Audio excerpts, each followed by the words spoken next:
साल है 1544। Henry the at the king of England has gone bankrupt. Luxury और France and Scotland के साथ लंबी खिंचती वॉर्स ने उसके ट्रेजरी को ऑलमोस्ट खाली कर दिया था।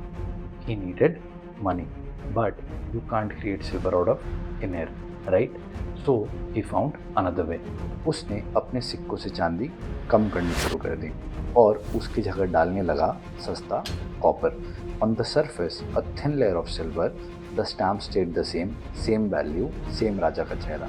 लेकिन एक दिक्कत थी, जैसे जैसे सिक्का हाथ हाथ घूमता ऊपर की चांदी घिसने लगती और सबसे पहले घिसती राजा की नाक, क्योंकि चेहरे पर वही सबसे ज़्यादा उभरी हुई थी। नीचे से झांकने लगता कॉपर। तो लोगों ने राजा का नया नाम रख दिया old coppernose, that is the king with the coppernose. सच जनता को राजा ने नहीं बताया, सच उन्हें खुद दिखा, धीरे धीरे सिक्के की घिसती हुई नाक से। And that's the moral of the story. When a king can't create real wealth, he doesn't create more money. He changes what the money is made of and hopes nobody bothers to count. आते हैं आज 2026 में। America से inflation handle नहीं हो रही, so it's reaching for the same century old trick, except this time the coin being debased isn't made of silver, it's made of a number. And the man responsible for that has just become the head of the most powerful central bank on earth. उस आदमी को लाया गया था सिर्फ एक काम के लिए, कट रेट्स, बस इतनी सी ब्रीफ थी। And on May 13, in the most divisive confirmation vote in Fed history, 54 to 45, Kevin Walsh became the chairman of the Federal Reserve. और अपनी पहली ही मीटिंग में उसने रेट कट नहीं किया। रेट वही का वही 3.5 से 3.75% for the fourth consecutive meeting. तो या तो बॉस का फेवरेट एम्प्लॉय फेल हो गया था, या फिर उसने हेनरी द एट्थ की तरह सिक्का घिसना शुरू कर दिया। The thing we should be mindful of is Warsh inflation को कम करने नहीं आया।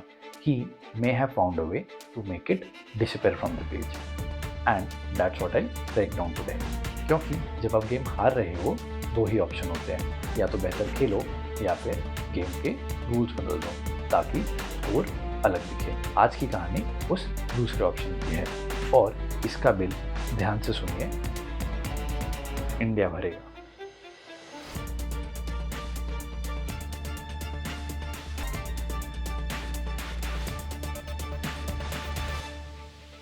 पहले समझते हैं वॉश है कौन and why was he given the job anyway. Donald Trump को पुराने फेड चेयरमैन जेरोम पवेल से प्रॉब्लम थी, क्योंकि वो रेट कट करने को तैयार ही नहीं था। महीनों तक ट्रंप ने पवेल को पब्लिकली ह्यूमिलिएट किया, प्रेशर बनाया, यहाँ तक कि फेड के अगेंस्ट एक क्रिमिनल इन्वेस्टिगेशन तक फाइल कर दी थी। और जैसे ही पवेल का टर्म खत्म हुआ, ट्रंप वॉश को ले आया, was ready to dance to his beat. और वॉश कोई नया नाम नहीं है। 2006 में at a mere age of 35, he became the youngest governor in Fed's history. He sat inside the 2008 crisis. Balance sheet कैसे मैनेज की जाती है, only few people on earth understand it better than him. एक पुराने interview में उसने एक line कही कि We need regime change at the Fed. Regime change is not the language of a banker. It's the language of a man who came to break the system. तो Trump ने जानबूझकर ऐसा आदमी चुना जो रेट कट करेगा। Everything was set, लेकिन यहाँ एक प्रॉब्लम है। जिस हफ्ते Warsh became the head of Fed, that same week America's inflation hit a 3-year high because of a war for oil which pushed energy prices up nearly 23% in a year. Boss wants a cut, but the data is screaming, अभी cut करोगे तो आग में घी डालोगे। So what does a smart employee do when he can't deliver the results? He changes how the results are measured. जब भी कोई institution अपना खुद का स्कोर बोर्ड बनाती है, तो एक सवाल पूछना जरूरी हो जाता है, Does the scorekeeper benefit from changing the score? अगर जवाब हाँ है, तो नंबर से ज़्यादा नीयत देखनी ज़रूरी हो जाती है। वॉश को कट चाहिए। ये कट सिर्फ तब पॉसिबल है जब inflation closer to the target दिखे।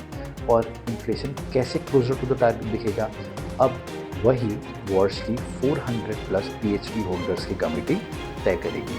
स्कोर कीपर और स्कोर बोर्ड दोनों एक ही हाथ में। और आज हम इस वीडियो में वही नियत समझने की कोशिश करेंगे। अगर वॉर्श इन्फ्लेशन का नंबर बदल रहा है तो सवाल है, क्या उसके पास एक्चुअली इतनी पावर है या हम यहाँ बैठ के सिर्फ कॉन्स्पिरेसी कर रहे हैं?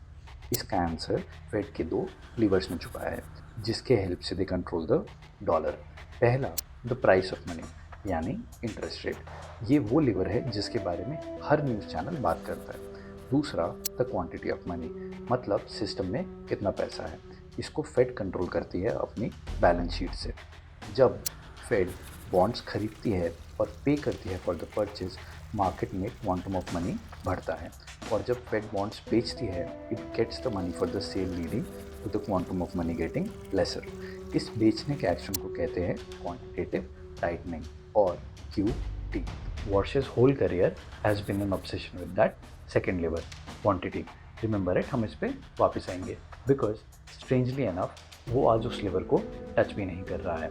इसलिए आज का असली खेल उस लीवर पर नहीं है, it's on the ruler himself. Fed का काम है इन्फ्लेशन को 2% पर रखना। लेकिन एक सेकेंड, एक्चुअल इन्फ्लेशन है कितनी? टर्न्स आउट इसका आंसर इतना सिंपल नहीं है। 3 अलग अलग नंबर्स हैं। एक ही महीना, एक ही इकोनॉमी, 3 अलग अलग नंबर्स। तो ऑब्वियस सवाल है, एक्चुअल इन्फ्लेशन है कौन सी? आम आदमी CPI देखता है। मई में यही नंबर 4.2% था, which was a 3-year high. और जून में सीज फायर के बाद ऑयल गिरने की वजह से रिसेंट करंट केम टू 3.5%, जो स्टिल टारगेट का 1.5 गुना है। फेड अपना फेवरेट नंबर देखती है और PCE, फूड और एनर्जी प्राइसेस हटाकर, वो करीब 3% है। Both sit well above the 2% target और दोनों वॉर्स के लिए शर्मिंदा करने वाले नंबर्स हैं। तो वॉर्स ने एक तीसरा कैलकुलेशन रेकमेंड किया है, ट्रिम्ड मीन PCE, और इसका number around 2.3%, almost exactly where you would want it to be. Convenient right? Coincidence हो सकता है, इसलिए पहले समझते हैं कि ट्रिम्ड मीन एक्चुअली करता क्या है। लेट्स अज्यूम 100 प्रोडक्ट्स हैं एक लाइन में, सबसे तेज़ी से बढ़ने वाले से लेकर सबसे धीरे बढ़ने वाले तक। सबसे ऊपर ऑयल 23%, फिर X 18%, बीच में रेंट 5%, ट्रांसपोर्ट 4% और सबसे नीचे हेयर कट 2%। ट्रिम्ड मीन दोनों किनारों से आउटलायर्स को काट देता है, the fastest riser and the slowest. In simple terms, इस कैलकुलेशन के बाद 100 प्रोडक्ट्स में से करीब 55 प्रोडक्ट्स कट जाते हैं। 55, आधे से ज़्यादा basket gone. That's a lot, पर ठीक है, एग्स जैसे एक्सट्रीम आइटम्स को हटा दिया, समझ आता है। लेकिन ऑयल, जो पूरी इन्फ्लेशन स्टोरी को ड्राइव कर रहा है, गॉन। मतलब the one thing driving up inflation just vanishes from the inflation number. तो ट्रैक किसको करोगे? सोचिए, एक स्टूडेंट है जो एग्ज़ाम में फेल हो गया है और कह रहा है कि मैं जो आंसर्स गलत कर रहा हूँ उसे मत देखो, बाकी काउंट करो, मैं तो टॉप कर रहा हूँ। पर यहाँ स्टोरी उतनी सिंपल नहीं है। To be honest with you, इसका एक जेन्युइन केस स्टडी भी है। Brookings and the Dallas Fed's own research says trimmed mean sometimes predicts the inflation trend better. And Fed में वॉर्श अकेला भी नहीं है, कमिटी के कुछ और लोग भी हैं जो इन मेजर्स को पसंद करते हैं। तो हो सकता है वॉर्श एक बेटर थर्मोमीटर ला रहा हो, और अगर सिर्फ एकेडमिक्स की देखें तो उसके पास काफ़ी सपोर्ट भी है। लेकिन एक चीज़ खटकती है, the timing. Warsh fell in love with trimmed mean at the exact moment the honest number became inconvenient. Maybe that's nothing, but that's exactly the kind of coincidence investors get paid to notice. इसको समझते हैं, एक bond जो आपको % return देता है उसको nominal yield बोलते हैं, पर असली में आपके पॉकेट में क्या आता है? That's nominal yield minus inflation, that's called the real yield. US 10-year bond 4.5% return देता है और अभी इन्फ्लेशन 3.5% है, तो असली रिटर्न सिर्फ 1%। और यही नंबर है जो हर इन्वेस्टर इन्वेस्ट करने के पहले देखता है, not the nominal yield but the real yield. और real yield inflation rate minus करके कैलकुलेट होती है। अब शायद आप देख रहे होंगे कि प्रॉब्लम क्या है।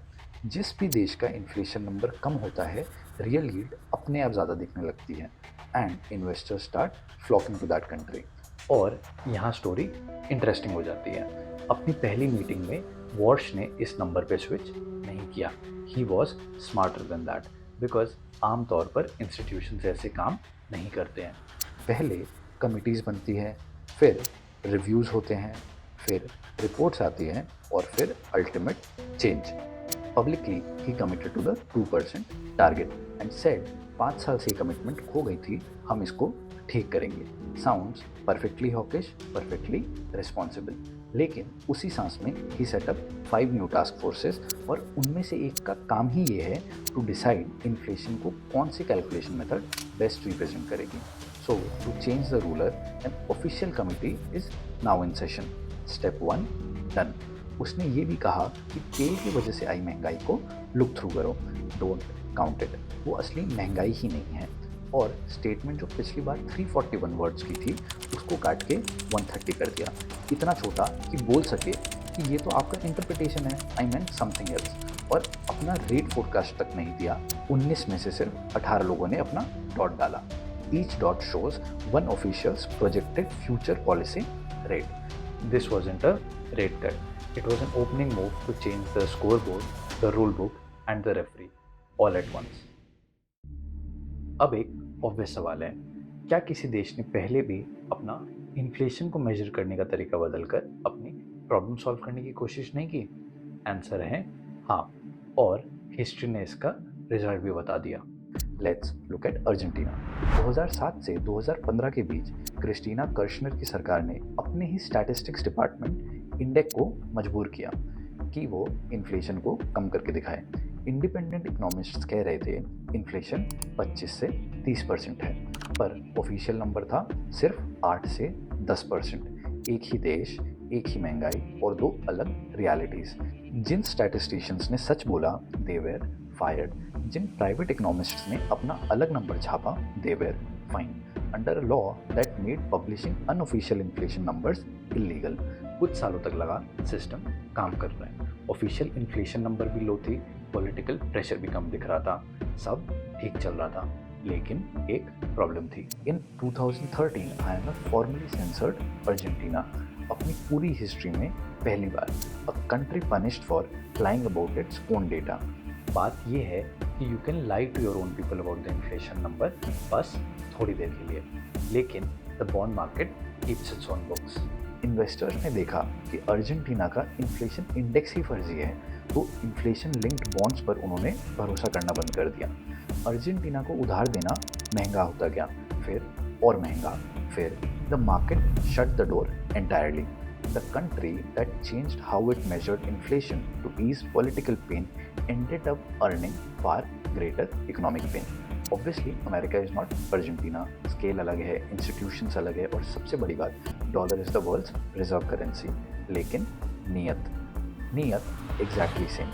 जब नंबर इनकन्वीनियंट हो जाए, change the number. And maybe America's version is far more dangerous than Argentina's, क्योंकि अर्जेंटीना का झूठ अर्जेंटीना में रुक गया, but America's number is the whole world's benchmark. I've given the 5 task forces a tall task to go back to first principles, see what we're doing, see what can be improved upon. Wash can talk hawkish on the night, लेकिन bond market fade के हर शब्द को तुरंत test करती है, और bond market अपनी राय एक ही चीज़ से देती है, the shape of the yield curve. अब टेंशन ये है कि 2 different tenors are telling 2 different stories. Let's understand the 2-year bond and the 10-year bond. 2-year yield is the market's bet on what the Fed does next. Front end is Fed's leash. Fed's decision इसको ऊपर नीचे करते हैं। वहीं 10-year yield is long run growth, long run inflation, और एक चीज़ जिसे कहते हैं term premium, the extra return you demand for locking away your money for that long. अब देखिए 17 जून को क्या हुआ। वॉश के हॉकिश डॉट्स के बाद the 2-year yield jumped about 16 basis points in single day, the biggest Fed day move since March 2008. Market thought maybe we'll see one more hike, लेकिन 10-year वो हल्का सा भी नहीं हिला, ऑलमोस्ट फ्लैट, इवन डिप। इसमें इंटरेस्टिंग ये है कि the front end is telling Fed hike करेगा, वहीं लॉन्ग एंड कह रहा है द हाइक वोंट लास्ट। जब शॉर्ट रेट्स ऊपर जाएं और लॉन्ग रेट्स ना हिले, इसे कहते हैं बियर फ्लैटनिंग। और कर्व की भाषा में इसका एक ही मतलब है, the bond market does not believe the Fed. Market कह रहा है या तो इन्फ्लेशन खुद गिरेगा या तो वॉश इतनी टाइटनिंग करेगा कुछ टूट जाएगा और तब कट वापस आएगा। यानी जब वॉश हॉकिश बोल रहा है the curve is quietly betting on the cuts, और जब मार्केट और फेड आमने सामने आए, हिस्ट्री कहती है मार्केट यूजुअली विंस। लेकिन फिर एक सवाल, अगर मार्केट फेड पर इतना डाउट कर रही है तो 10 year that is the long and इतना काम क्यों है? Because the market remember something, 2019 when Fed did extreme QT and played with the quantum, something broke. Wash कहता है the real tool isn't the rate, it's the balance sheet। और 2017 से Fed वही कर रही थी, धीरे धीरे सिस्टम से पैसा निकाल रही थी क्वांटिटेटिव टाइटनिंग के जरिए। 16 सितंबर 2019 को अचानक रातों रात the rate at which bank lend each other overnight cash that is the repo rate 2% से उछलकर करीब 10% पर पहुंच गया था। एक ही दिन में 5 टाइम्स ओवर। बैंक्स के पास अपनी ओवरनाइट ऑब्लिगेशन पूरी करने के लिए भी कैश नहीं था। The entire plumbing of the system jammed and the scariest part, nobody saw it coming. The fades own model didn't predict it. System इतना एडिक्टेड हो चुका था फेड के पैसे का कि जैसे ही पैसे खींचे गए सिस्टम ने हाथ खड़े कर दिया। फेड को इमरजेंसी में बिलियंस ऑफ डॉलर्स डालने पड़े एंड क्यूटी को तुरंत रोकना पड़ा।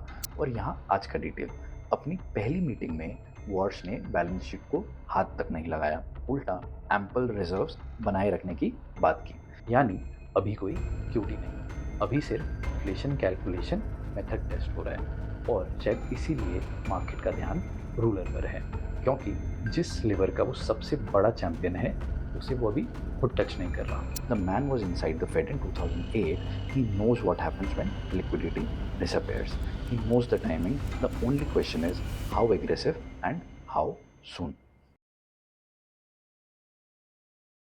अब आते हैं वहाँ जहाँ this story matters to us personally, India. क्योंकि अगर आप सोच रहे हैं कि अमेरिका अपना इन्फ्लेशन नंबर जो चाहे मेजर करे, मेरे पोर्टफोलियो को इससे क्या लेना देना, एग्जैक्टली यही सवाल इस स्टोरी का सेंटर है। लेकिन पहले 1 मिनट के लिए पूरा सिस्टम समझते हैं। पहला कनेक्शन सीधा है, आज फेड ने रेट होल्ड किया, कट नहीं। The meaning, US rates stay higher for longer, और जब यूएस रेट्स हाई रहते हैं द डॉलर स्ट्रेंथन्स, और जब dollar is strong money runs out of the emerging markets towards America. ये कोई थ्योरी नहीं है। 2013 में फेड के बर्नानके ने सिर्फ इतना कहा कि maybe we'll buy fewer bonds, just one word, taper. He did nothing, he only said it. INR कुछ ही हफ्तों में करीब 15% गिर गया था। India had done nothing wrong, बस अमेरिका ने एक वर्ड बोला था। लेकिन असली deeper connection that no one explicitly explains is, जब अमेरिका अपनी खुद की इन्फ्लेशन को 3.5% से घटाकर पेपर पर 2.3% दिखाता है तो वो सिर्फ खुद को अच्छा नहीं दिखाता, it moves the scale for the entire world. Real yield याद है, नॉमिनल माइनस इन्फ्लेशन वाली? ये सिर्फ एकेडमिक नंबर नहीं है, ये दुनिया का कैपिटल मैग्नेट है। जहाँ रियल यील्ड अट्रैक्टिव दिखेंगी पैसा वहाँ भागता है। अब देखते हैं दुनिया की स्क्रीन पर क्या दिखता है one country at a time. American 10 year bond 4.45%, लेकिन honest number 3.5%, so the real yield is बेयरली 1%। लेकिन थ्रू ट्रिम्ड PCE इन्फ्लेशन 2.3% आता है, रियल यील्ड अचानक 2% के ऊपर चला गया। सेम बॉन्ड, बस डिफरेंट कैलकुलेशन मेथड, और अमेरिका बेयरली बीट्स इन्फ्लेशन से कंफर्टेबली बीट्स इन्फ्लेशन बन गया। अब यूरोप, ECB खुद रेट्स हाइक कर रहा है। करेंटली डिपॉजिट रेट्स 2.25% है, बॉन्ड यील्ड्स सिर्फ 2.9%। यूरोप भी महंगाई से लड़ रहा है, पर उसके पास US जैसा रियल यील्ड नहीं है। Stronger dollar pulls capital out of Europe. चलते हैं चाइना, वहाँ बिल्कुल उल्टा एक्सट्रीम है। चाइना का 10 ईयर बॉन्ड सिर्फ 1.73% रिटर्न देता है, क्योंकि चाइना डिफ्लेशन में है। रियल एस्टेट प्राइसेस 35 महीनों से डिक्लाइन में है, रिटेल स्पेंडिंग भी कंप्रेस हो रही है। चाइना और US का गैप इतना वाइड हो चुका है कि US बॉन्ड चाइना से 2.7% ज़्यादा रिटर्न देता है। कैपिटल चाइना से निकलता है तो युआन वीक होगा, और चाइना कुछ कर भी नहीं सकता क्योंकि वो कट कर रहा है, हाइक नहीं। अब अगर देखें जापान, तो बैंक ऑफ जापान ने अभी रेट हाइक करके 1% किया है 1995 के बाद सबसे एलिवेटेड लेवल्स पर। यूएस जापान अभी भी इतना बड़ा है कि yen carry trade is still alive, that is borrow in yen, invest in US bonds. और ये कैरी ट्रेड दुनिया का सबसे खतरनाक डोमिनो है। जब ये एक झटके में पलटा है, पूरी दुनिया के मार्केट्स एक साथ गिरते हैं और सबसे ज़्यादा बर्न झेलता है इमर्जिंग मार्केट्स और उनमें भी इंडिया। और एज ऑलवेज हर फाइनेंशियल सिस्टम में कुछ वीक पॉइंट्स होते हैं, पर इस सिस्टम में 3 फॉल्ट लाइन्स है। पहला, येन कैरी ट्रेड जो एक झटके में अनवाइंड हो सकता है। सेकंड, चाइनाज युआन जो उस इन्वर्टेड यील्ड गैप के प्रेशर में है।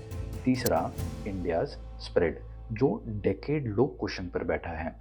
फाइनेंशियल मार्केट्स में एक सिंपल रूल होता है, जनरली जो क्वेश्चन सबसे पतला होता है, सबसे पहले झटका वहीं लगता है। इसलिए बाकी दुनिया के बीच बिल का पहला झटका इंडिया के नाम आता है।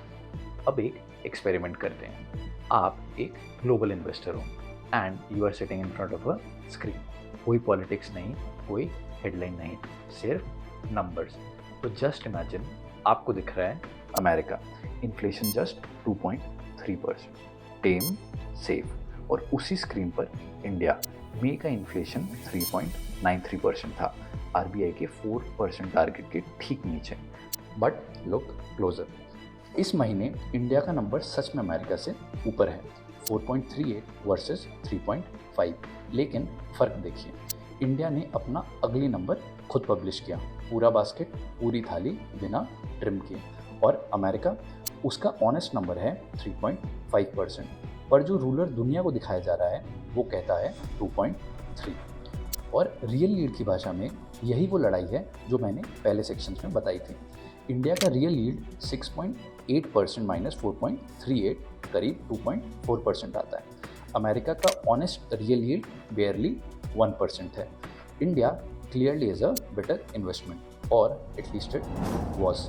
लेकिन वॉश के रूलर से अमेरिका का रियल यील्ड 2% के ऊपर पहुंच जाता है और रुपये के 4% डेप्रिसिएशन के बाद में इंडिया का एज गायब। एक नंबर ने पूरा रिस्क रिवॉर्ड पलट दिया। इंडिया का नंबर बदला ही नहीं, अब पूरी चेन एक साथ, ताकि कोई ये ना कह सके ये कैसे हुआ। वॉश इन्फ्लेशन का नंबर छोटा करता है, अमेरिका की परसीव्ड रियल यील्ड बढ़ती है, यूएस बॉन्ड्स और अट्रैक्टिव हो जाते हैं, इंडिया और यूएस का स्प्रेड और कंप्रेस होता है, एफआईआईज कैपिटल फ्लो यूएस की तरफ शिफ्ट करते हैं, रुपी और डिप्रिशिएट होता है। To counter this, India has to increase its rate. और इंडिया की यील्ड्स का मतलब आपका होम लोन, आपके जीसेक पोर्टफोलियोज, आपका डेट म्यूचुअल फंड, हर एक स्टेप के पीछे एक नंबर है, कोई ओपिनियन नहीं, that's the chain. Question comes, ये खेल इंडिया भी तो खेल सकता है, अपना नंबर छोटा दिखाकर।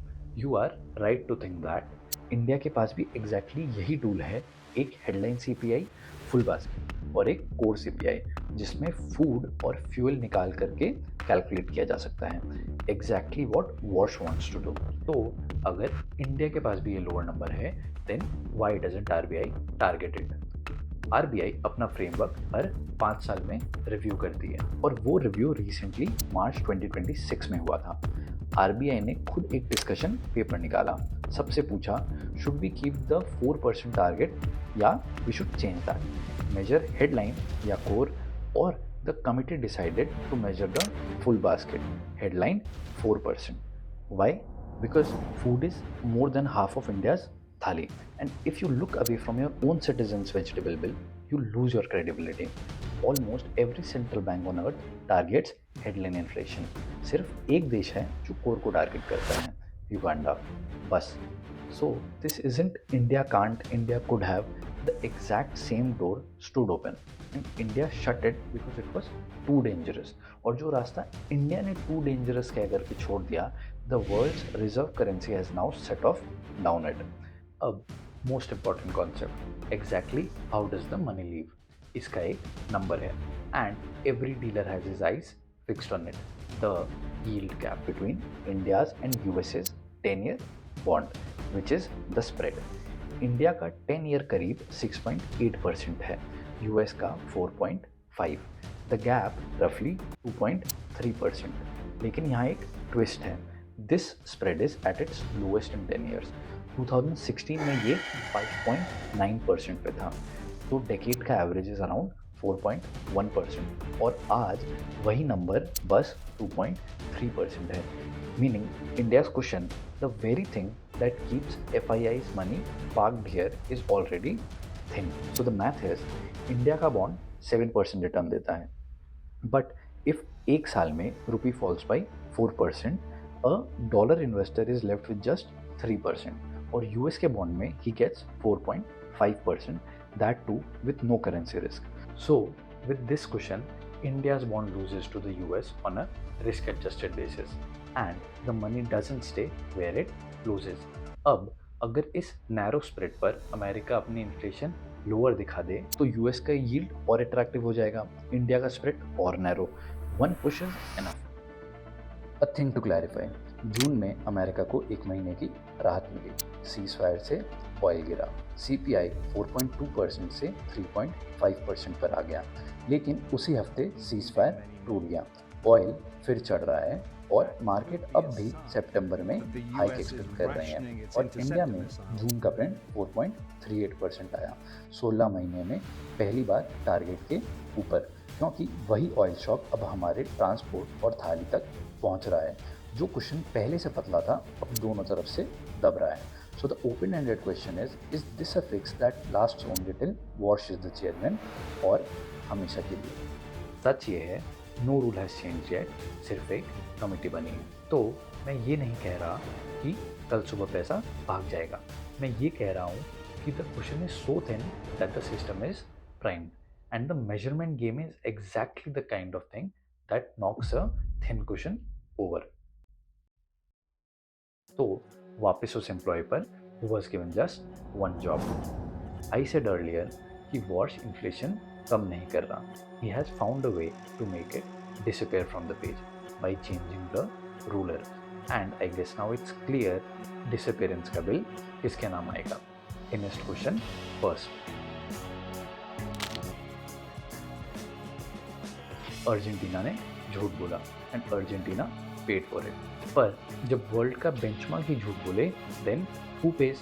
यू, अस, चाइना, जिसका युआन ऑलरेडी दब रहा है, और हर वो देश जिसका इन्फ्लेशन अब कागज़ पे और बड़ा दिखेगा, starting with the thinnest question of all, India.